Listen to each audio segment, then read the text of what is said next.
오늘 요절 말씀은 디모데후서 4장 2절입니다.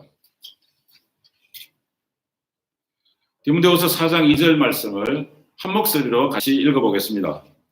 시작. 너는 말씀을 전파하라. 때를 얻든지 못 얻든지 항상 힘쓰라. 범사에 오래 참음과 가르침으로 정죄하며 권위하며 권하라.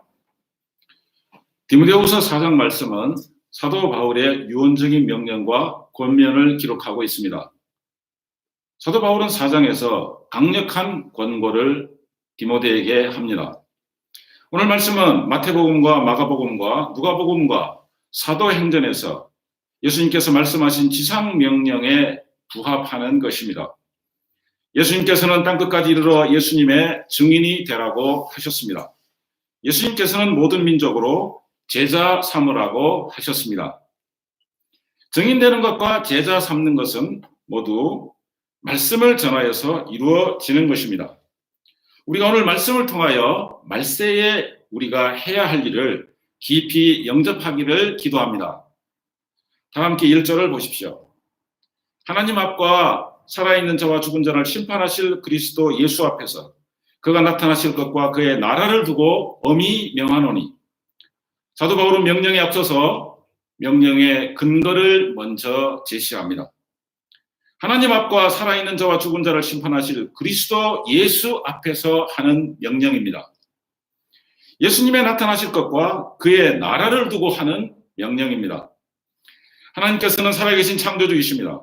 하나님께서는 이 땅에 예수님을 그리스도로 보내신 분이십니다. 예수님께서는 살아있는 자와 죽은 자를 심판하러 다시 오십니다. 예수님께서 세상에 대하여 심판하시고 그의 영원한 나라를 이루실 것입니다. 만약 사도 바울이 지금부터 하는 이 명령을 듣지 않는다면 살아계신 하나님을 기쁘시게 할 수 없을 것입니다. 만약 지금 하는 권고를 듣지 않는다면 장차 이루어지는 예수님의 심판을 당할 것이며 그의 영원한 나라에 들어갈 수 없을 것입니다. 2절을 다 같이 읽어보겠습니다. 시작. 너는 말씀을 전파하라. 때를 얻든지 못 얻든지 항상 힘쓰라. 본사의 오래 참음과 가르침과 경책하며 경계하며 권하라. 하나님 앞과 다시 오실 그리스도 예수님과 그의 나라를 두고 명하는 것은 말씀을 전하는 것입니다. 많은 사람들에게 선포하는 것을 말합니다. 말씀은 그리스도를 통하여 완성하시고 우리에게 주신 예수님의 복음입니다. 예수 그리스도를 통하여 완성된 죄사함과 영생의 말씀을 전하여야 합니다. 예수 그리스도께서 지신 십자가와 부활의 말씀이 전하여야 할 말씀의 내용입니다. 이 말씀을 깊이 영접하여야 하는 이유는 예수님께서 마태복음 28장 18절에서 20절에서 하늘과 땅의 모든 권세를 내게 주셨으니 그러므로 너희는 가서 모든 민족으로 제자를 삼아 아버지와 아들과 성령의 이름으로 세례를 베풀고 내가 너희에게 분부한 모든 것을 가르쳐 지키게 하라 하셨기 때문입니다. 하나님의 말씀을 전하여야 합니다.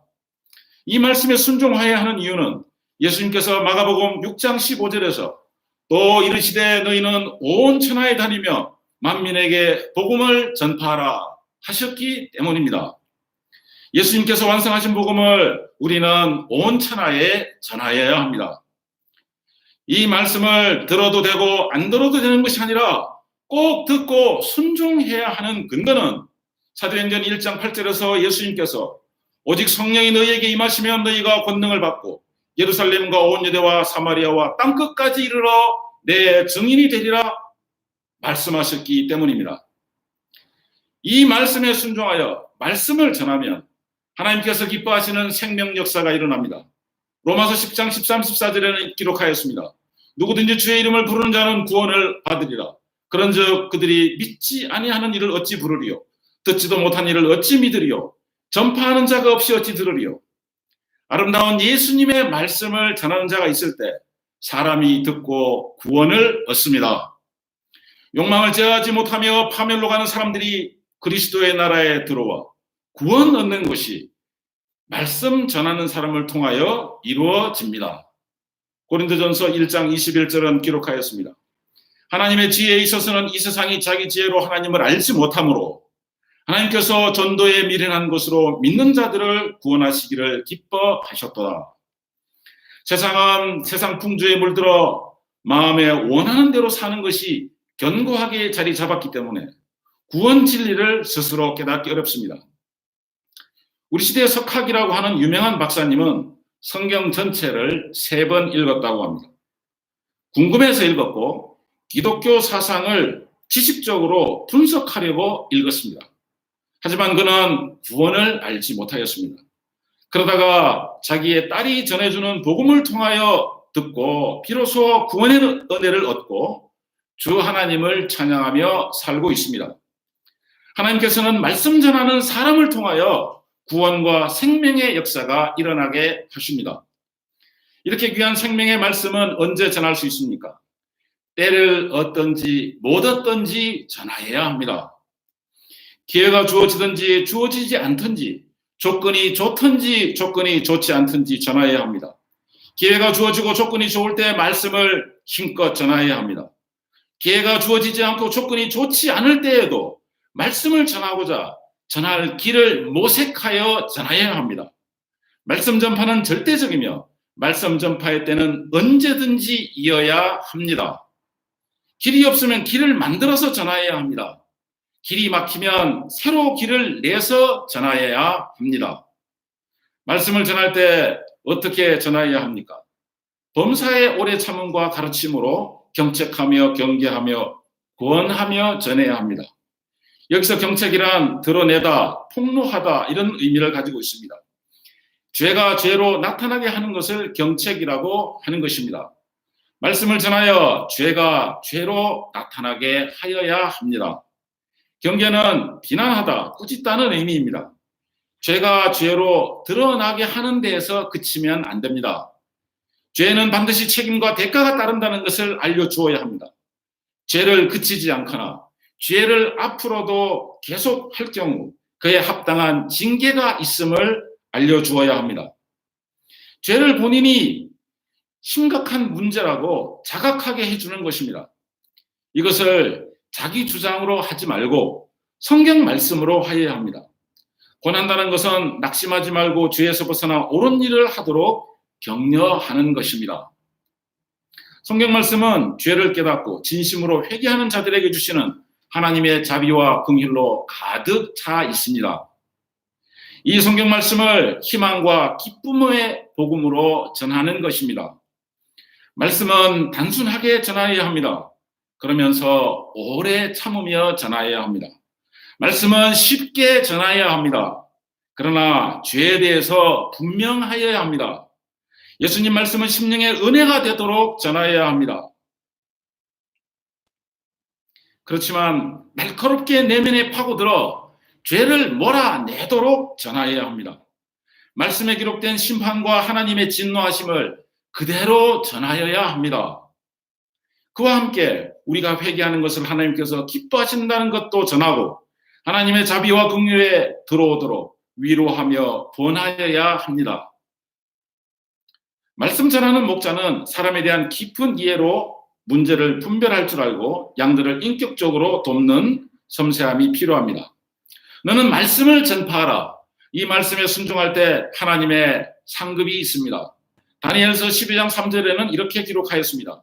지혜 있는 자는 궁창의 빛과 같이 빛날 것이요 많은 사람을 옳은 대로 돌아오게 하는 자는 별과 같이 영원토록 빛나리라. 3, 4절을 보십시오. 때가 이르니 사람이 바른 교훈을 받지 아니하며 귀가 가려워서 자기의 사욕을 따를 스승을 많이 두고 또 그 귀를 진리에서 돌이켜 허탄한 이야기를 따르리라. 말세가 가까이 올수록 사람들은 본성적으로 성경 말씀을 싫어합니다. 사람들은 마지막 때가 올수록 옳은 교훈, 생명을 주는 교훈을 듣고 있는 것을 견딜 수 없어 합니다. 대신 자신의 가려운 길을 긁어주는 말을 듣고 싶어 합니다. 요즘은 성경을 듣고 읽고 생각하는 대신에 보는 것을 좋아합니다. 대중들을 흥분시키고 분노케 하는 의견에 집중합니다. 연예인들의 사생활에 관심이 많습니다. 나라의 지도자를 비판하고 비난하는 일에 주저없는 열정을 가집니다. 이것이 말세에 나타나는 현상이요 말세를 사는 사람들의 행태입니다. 5절을 보십시오. 그러나 너는 모든 일에 신중하며 고난을 받으며 전도자의 일을 하며 내 직무를 다하라. 목자는 이런 시대에 할 일이 있습니다. 모든 일에 신중하여야 합니다. 이 말은 모든 일에 정신을 차리고 있어야 한다 하는 말입니다. 내가 주님을 섬기고 있다고 자부하는 것이 오히려 정신을 못 차리게 할 수 있습니다. 99% 주님을 섬기고 1% 자기가 유명해지기를 바라는데 그 1%가 정신을 놓치게 하는 것입니다. 그 1%가 그동안 주님 섬긴 것을 무너지게 할 수 있습니다. 1% 누가 알아주기를 바라는 마음, 1% 뭔가 내 마음을 흔들리게 한 것, 1% 방심한 것이 내가 주님을 섬기고 있다고 자부한 것을 전체로 무너지게 할 수 있습니다. 어리석은 사람은 자꾸 99% 주님 섬긴 것을 내세우고 주장합니다. 지혜로운 사람은 1% 방만했던 것을 회개합니다. 그럴 때 회개한 사람은 모든 일에서 정신을 차리고 분별력을 유지할 수 있습니다. 모든 일에서 사려 깊게 처신할 수 있습니다. 또 목자는 고난을 사랑해야 합니다. 목자가 받는 고난은 사명을 감당하느라 받는 고난입니다. 고난은 목자에게 유익합니다. 목자의 고난으로 인하여 양들은 그만큼 더 행복해지기 때문입니다. 목자의 고난으로 인하여 목자 자신은 늘 깨어 있을 수 있습니다. 목자는 또 한 가지 일에만 자족할 수 없습니다. 음식 잘 섬기는 은사가 있는 목자도 전도자의 일을 해야 합니다. 새로운 사람을 만나고 관계를 맺고 말씀 초청하는 일은 학생들이나 해라 하며 뒷전으로 앉아 있어서는 안 됩니다. 또 기도 잘하는 목자도 전도자의 일을 해야 합니다. 나는 기도의 종이니까 뒤에서 기도 지원만 할게요. 이렇게 하지 말고 기도한 후에 또 전도자의 일을 해야 합니다. 아울러 자신의 직무에도 최선을 다해야 합니다. 6절을 보십시오. 전제와 같이 내가 벌써 부어지고 나의 떠날 시각이 가까웠도다. 여기서 전제는 재물 위에 붓는 재물 위에 술이나 받쳐진 액체를 붓는 의식입니다. 제사의 끝 순서입니다. 사도 바울은 지금까지 자신과 자신의 삶을 하나님께 완전하게 산제물로 드렸습니다. 이제 마감할 때가 되었습니다. 사도 바울은 이제 순교의 때가 다가왔으며 자신의 피가 하나님의 제단에 마지막 전제가 될 것이라고 인지하였습니다. 7절을 보십시오. 나는 선한 싸움을 싸우고 나의 달려갈 길을 마치고 믿음을 지켰으니 사도 바울이 지금까지 한 것은 선한 싸움이었습니다. 그가 싸운 싸움은 칼 들고 주먹 쥐고 싸운 싸움이 아니었습니다. 주 예수님의 이름을 위한 선한 싸움이었습니다. 그는 예수 그리스도의 십자가와 부활을 전하려고 싸웠습니다. 사도 바울은 마라톤 선수가 혼신의 힘을 다하여 완주하듯이 믿음의 길을 힘껏 달렸습니다. 그리고 그는 믿음을 지켰습니다. 예수님의 말씀이 어디서든지 생명을 구원한다는 믿음을 지켰습니다.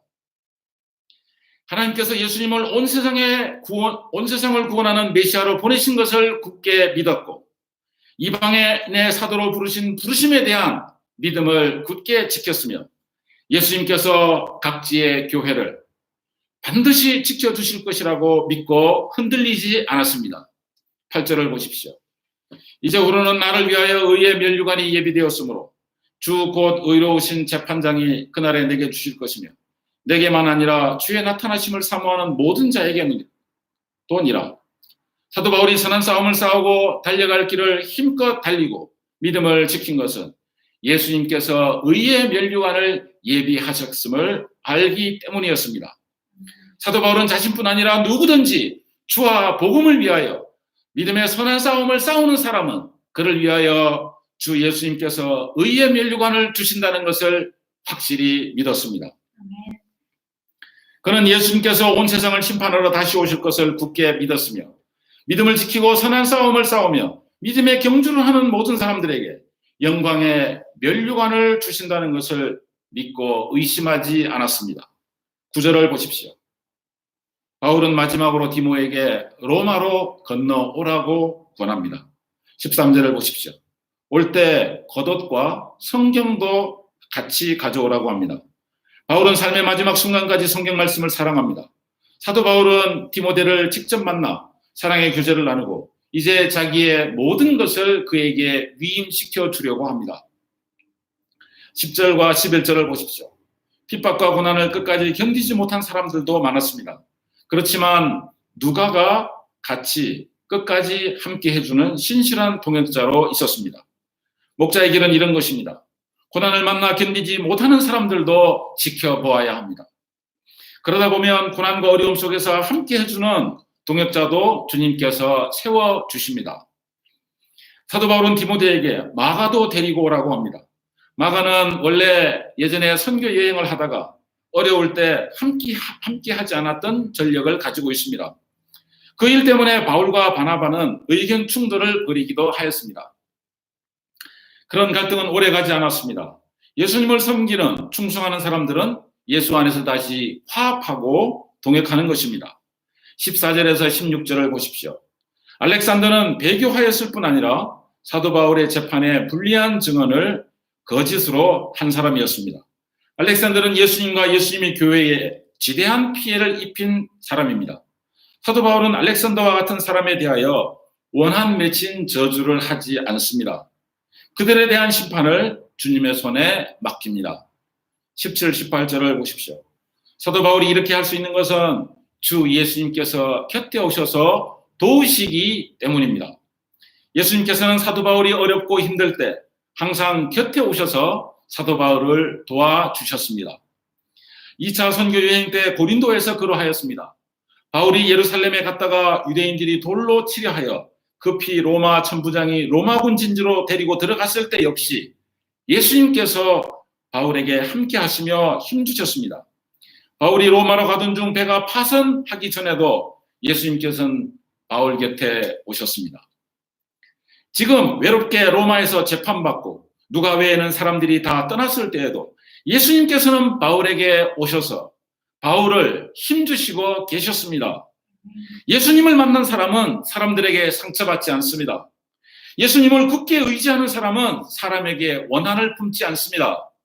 예수님의 도우심을 항상 체험하는 사람은 상처 주고 괴로움을 주는 사람에게 개의치 않습니다. 19에서 22절을 보십시오. 브리스가와 아굴라는 가장 모범적인 목자 가정입니다. 오네시보로는 에베소에서도 바울을 충성스럽게 동역하고 로마까지 와서 바울을 도와준 좋은 동역자입니다. 에라스도는 고린도 출신인데 디모데와 한 팀이 되어서 사도 바울의 선교 역사를 동역한 사람입니다. 드로비모는 에베소 출신으로서 에베소 형제들의 헌금을 먼 예루살렘까지 전달하고 사도 바울을 잘 동역한 사람입니다. 으블로는 헬라인이고 부데, 리노, 글라우디아는 로마인입니다. 그중 글라우디아는 자매님입니다. 네로의 핍박이 강력한 때에 로마에 있는 교회는 핍박을 견디고 있었습니다. 로마에 있는 교회는 핍박을 견디며 점점 자라나 결국은 로마의 모든 세계가 주의 말씀을 듣기까지 성장하였습니다. 여기에 기록된 사람들은 핍박받는 소수였지만 결국 온 세상에 복음이 전파되는 생명 역사의 선구자들입니다. 주의 말씀은 혼자 간직하는 것이 아닙니다. 주의 말씀은 잘 듣고 심령에 받되 반드시 나누어 주어야 합니다. 성경 말씀은 전해야지 전하는 사람도 큰 은혜를 받고 듣는 사람도 구원을 얻는 것입니다. 주의 말씀을 듣고 계속 내보내지 않으면 우리가 받은 은혜는 결코 커지지 않습니다. 주의 구원의 복음을 들은 우리는 꼭 이 복음을 전하는 사람들이 되어야 합니다. 말씀을 전할 때 한 사람에게 인격적으로 전하는 것이 중요합니다. 우리는 흔히 말씀을 전한다 하면 명연찰가와 같이 많은 사람들을 앞에 앉혀놓고 강력하고 카리스마틱하게 전하는 것을 생각합니다. 요즘 신천지가 왜 위력을 발휘하는가? 그거는 말씀 전하는 사람이 말씀 듣는 사람을 잘 모르는 곳에서 위력을 발휘합니다. 많은 사람들을 앉혀놓고 말씀을 전하는데 말씀 전하는 사람이 누가 누군지, 누가 어떤 생각을 하는지, 어떤 사람이 어떤 고민을 가지는지 모르는 상태일 때 이런 곳에 신천지가 파고들어 주의 교회에 극심한 피해를 입힙니다. 그러다가 이번 코로나19 사태로 온 세상에 그들의 활동이 알려졌습니다. 그들의 조직, 그들의 전도 방법, 그들의 당한 피해가 많이 나타났습니다. 한 영혼을 귀하게 여기고 한 사람이 믿기까지, 믿고 성장하기까지, 성장해서 주의 연단을 받을 만한 사람이 되기까지, 그래서 스스로 말씀에 샘을 파기까지 해산의 수고를 감당한다면 신천지의 전도 방법은 쉽게 교회에 파고들 수가 없는 것입니다. 우리는 한 사람을 귀하게 여기고 한 사람을 깊이 사랑하면서 말씀을 전해야 합니다. 전하고 휙 지나가지 말고 아끼고 사랑하고 보살피고 돌보고 경책하고 경계하고 권하며 전해야 합니다. 그럴 때 우리도 목자의 심정을 알고 예수님을 깊이 배울 수 있습니다. 복음의 능력을 체험할 수 있습니다. 오늘 우리에게 이러한 순종과 은혜의 역사가 지속되기를 기도합니다. 기도하고 마치겠습니다. 은혜로우신 하나님 아버지, 너는 말씀을 전파하라. 이 말씀을 우리에게 주신 것을 감사합니다. 이 말씀이 예수님의 지상 명령과 동일한 것임을 영접합니다. 우리가 예수님의 말씀의 은혜를 받기만 하지 아니하고, 우리가 복음으로 말미암은 구원의 은혜를 받기만 하지 아니하고, 우리도 나눠주는 자들이 되기를 기도합니다. 말씀을 나눠주고 그리스도의 사랑을 나눠주고 이 세상에 하나님의 나라의 큰 은혜를 나누는 자들이 되기를 기도합니다. 우리를 사용하셔서 이 땅에 하나님 나라 확장 역사를 이루어 주실 것을 믿습니다. 예수님 이름으로 기도했습니다. 아멘.